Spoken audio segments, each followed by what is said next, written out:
Hi, I'm Simon Moss and we're here today at the Schumacher factory to look at the basic setups of your Cougar SV.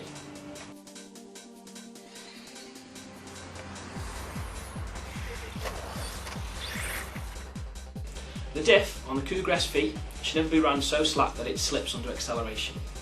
If you hear a crunching sound, this normally indicates the diff is slipping and should be tightened immediately. Generally, the diff should be run tighter than the slipper itself to allow the slipper to slip before the diff slips.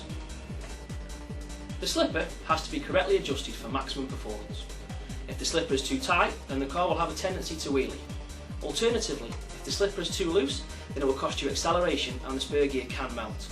The slipper should always be set so that it slips up between 1 and 3 feet from a standing start on a high grip surface.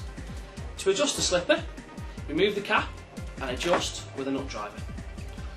Always replace the cap after adjusting to ensure that no dirt enters the gearbox. To check the diff tightness, place your left thumb on the spur gear and hold the wheel in your left hand.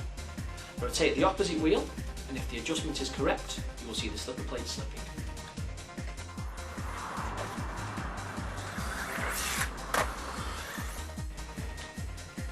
With the pinion removed, you can make sure the transmission is free. Some Cougars develop a tight spot after the initial build, but this does disappear after 4 or 5 practice runs, so it's not a major concern.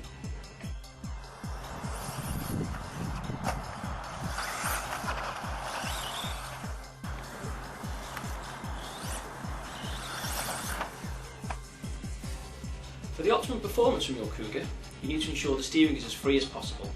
To check this, disconnect the servo ball joint and ensure free movement of the steering from lock to lock. If the steering isn't free, disconnect individual components to find the cause. This is the best way of getting to the root of the problem.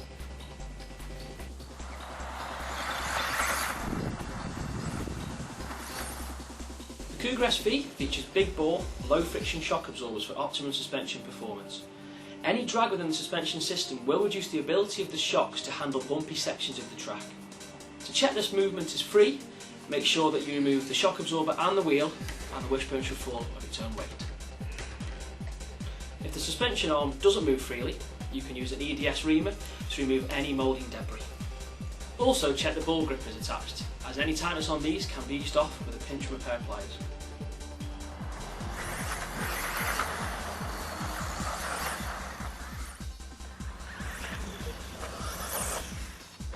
See our next video for important setup changes.